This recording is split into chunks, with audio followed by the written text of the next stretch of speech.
A lição dessa semana, a lição número 4, fala do tema pecado na igreja. E a igreja de Corinto enfrentava problemas morais, divisões e distorções espirituais. Paulo trata o pecado com firmeza, mas também com graça e restauração. O objetivo não era condenar pessoas, mas preservar a santidade da igreja e conduzir o pecador ao arrependimento. Seja bem-vindo a mais um estudo desta lição da Escola Sabatina.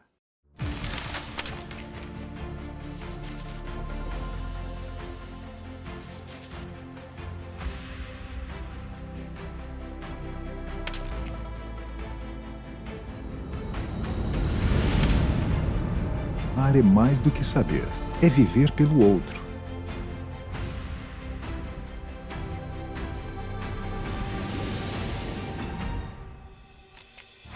No fim, só o amor permanece.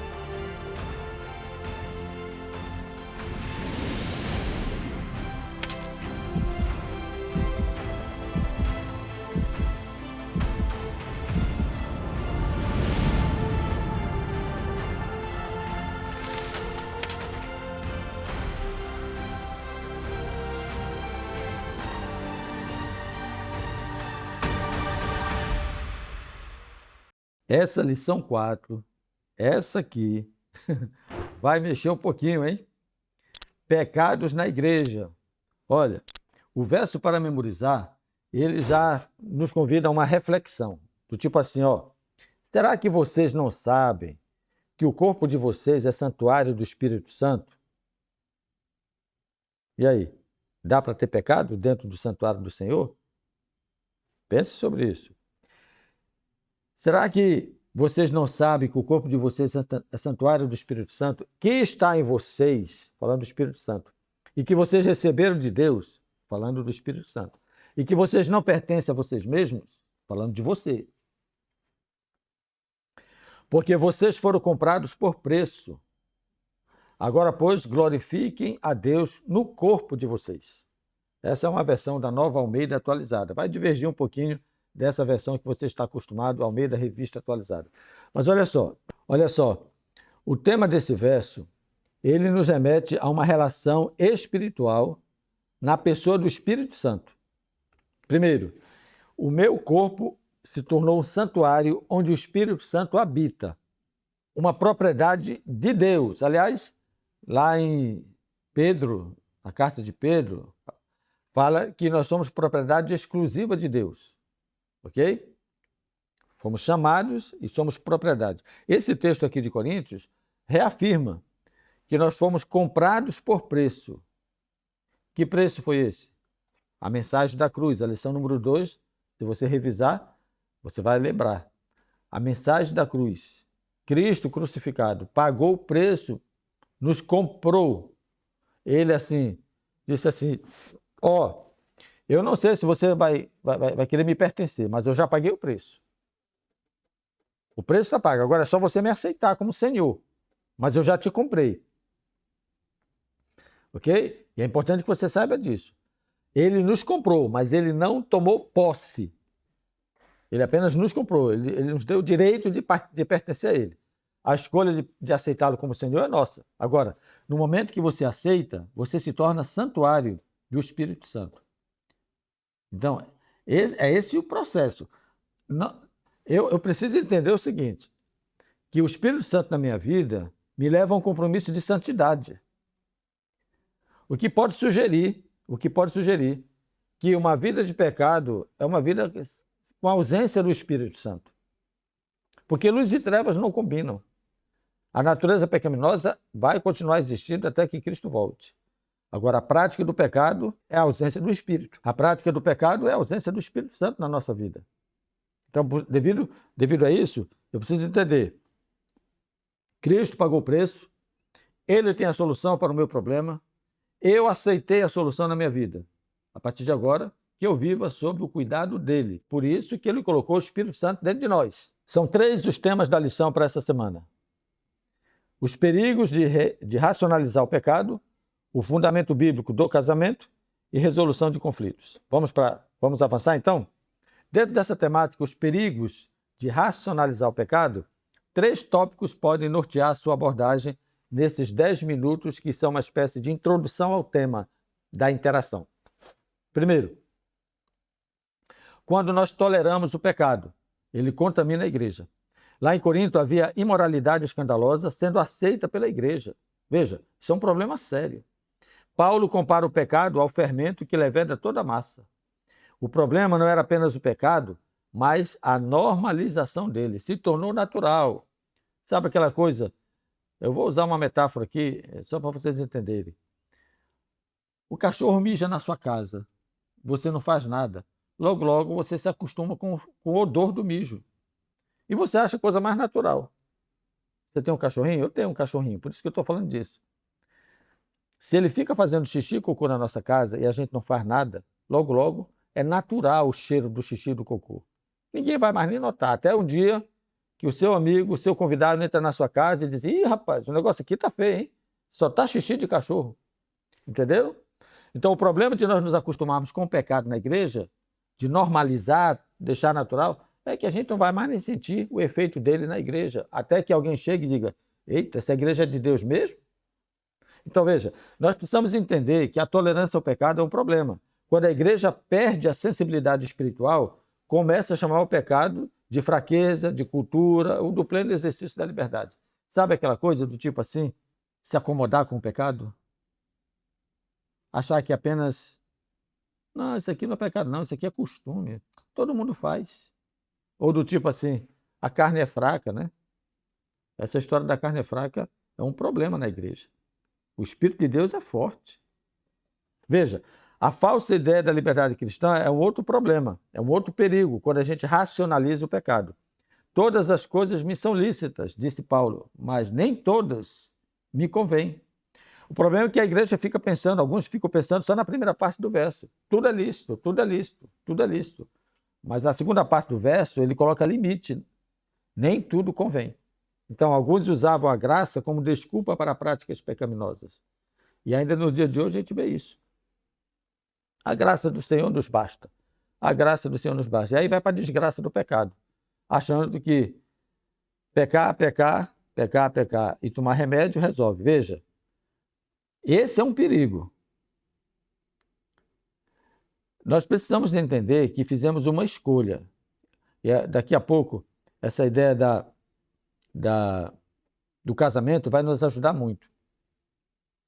Se você assumir uma aliança de relacionamento, o que se espera dentro do conceito da aliança é o pleno exercício da fidelidade.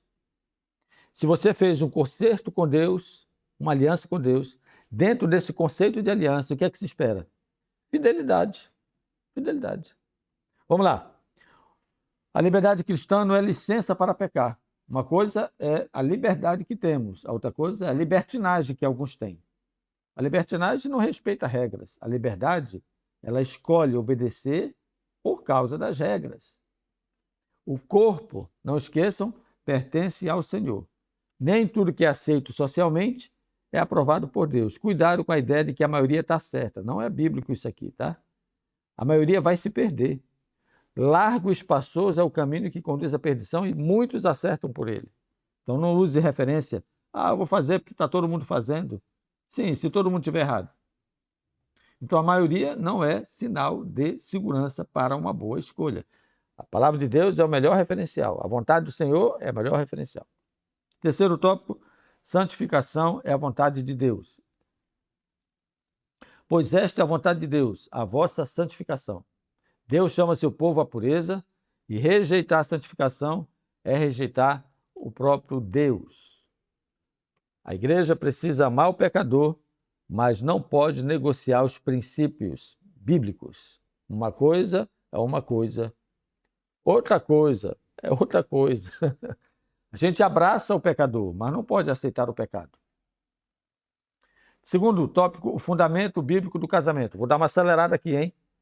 O corpo é templo do Espírito Santo. Isso aqui é um conceito importante para você entender que o cristão não pertence mais a si mesmo no momento que ele estabeleceu um relacionamento com Cristo. E aqui vem a figura do casamento. Quando alguém se casa, ele deixou de pertencer a si mesmo, ele passa a pertencer a outro. Foi uma escolha. A sexualidade deve glorificar a Deus. O padrão bíblico para a sexualidade continua sendo santo e imutável. Casou, viva só com a sua esposa. Infidelidade. A infidelidade é um problema no relacionamento com Deus e no casamento. O casamento como proteção e compromisso. Então, Paulo apresenta lá em 1 Coríntios 7, verso 2, essa figura. O casamento como contexto legítimo da intimidade. É ali que as coisas acontecem, é no casamento, não é fora. O casamento não é apenas um contrato social, mas é uma aliança diante de Deus e dos homens.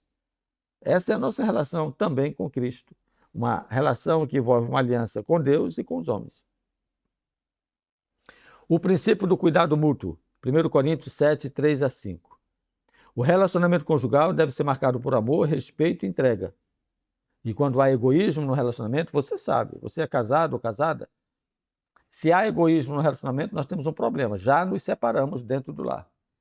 O egoísmo destrói a unidade do lar. Então, na mesma perspectiva, casamentos fortes ajudam a fortalecer a igreja. A unidade no lar fortalece a unidade na igreja. Portanto, invista na sua família, experimente unidade primeiro na sua família, evite os pecados dentro da sua casa e viva em santidade na presença de Deus. O terceiro e último tópico é a resolução de conflitos.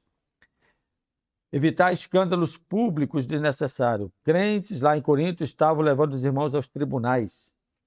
Eu acho até que ainda acontece isso hoje em dia, viu? A igreja de Corinto já passou, mas ainda tem os corintianos aqui, viu? Falei corintianos. Não mexa no jogo, não mexa no futebol, não, tá? Paulo ensina que a igreja deve buscar sabedoria espiritual para resolver conflitos. Existem maneiras de resolver conflitos na igreja. Um deles está expresso lá em Mateus 18, versos 15 em diante. Bom, nem toda discordância precisa se transformar em guerra pública. É natural que numa família haja discordância de opiniões, processos naturais de alinhamento de ideias, de conceitos. As discussões, elas enriquecem a construção de um sonho, de um projeto e de um relacionamento. Está tudo certo. Agora, não pode se transformar em guerra pública. É aquela coisa. Roupa suja, se lava em casa. Terceiro ponto. Disciplina com propósito restaurador. O homem disciplinado em 1 Coríntios aparentemente se arrependeu. Esse é o propósito. Aliás, esse texto de 2 Coríntios 2 ele é muito importante, porque fala de perdão e consolo. A disciplina bíblica não visa humilhar, mas restaurar. Eu chamo a atenção da palavra catartizo, que aparece no grego, aqui nessa carta de Coríntios, em que fala, é uma espécie de engessamento. E o que é um engessamento? Você quebra um braço, aí você engessa ele. Com que propósito? Restaurar. Então, a disciplina na igreja é esse tipo de coisa, é o engessamento. Qual é o propósito? Restaurar. Ok? Perdão impede a ação de Satanás. A falta de perdão também abre portas espirituais. Aí o inimigo entra. Quando não há perdão, aí há problemas na igreja. E a igreja deve equilibrar sempre a verdade com a graça. Não é o perdão dado a alguém que não queira viver a experiência de uma transformação. O perdão é uma dádiva. Agora imagine, a graça de Deus é superabundante, mas abusar da graça é uma desgraça. Não viva isso. Ah, vou fazer, por quê? Porque a graça. Ah, vou pecar, por que não? Porque a graça não vai, isso não está nesse pacote aqui, não. A graça consiste em você viver em santidade, em fidelidade, diante da escolha que você fez de seguir a Cristo. Uma igreja madura confronta o pecado, promove arrependimento e pratica a restauração. Pronto, aí está na tela as 3 perguntas para interação. Eu não vou ler, você pode dar uma pausa no vídeo aí. A pergunta 2 de segunda, a pergunta 4 de quarta-feira e a última pergunta. Aliás, explore essa última pergunta, porque é um tema colocado logo aqui no início da lição 4. A lacuna do saber fazer. Essa lacuna do saber fazer tem algo a ver com a justificação pelas obras? Se sim, por quê? Se não, por quê? Bem interessante essa pergunta, tá? Ela vai explorar e aprofundar o nosso conhecimento e aferir o nosso conhecimento sobre a compreensão do tema da lição dessa semana. Conclua dizendo o seguinte: o pecado sempre traz destruição quando é racionalizado ou tolerado. Porém, o Evangelho oferece arrependimento, santificação e restauração. Lembre, a igreja saudável não relativiza o pecado, honra os princípios bíblicos do casamento, resolve conflitos com amor e verdade, disciplina para restaurar e perdoa para curar. Ok? Eu espero que você tenha entendido bem a temática da lição dessa semana, porque Deus não nos chamou para a impureza, e sim para a santificação.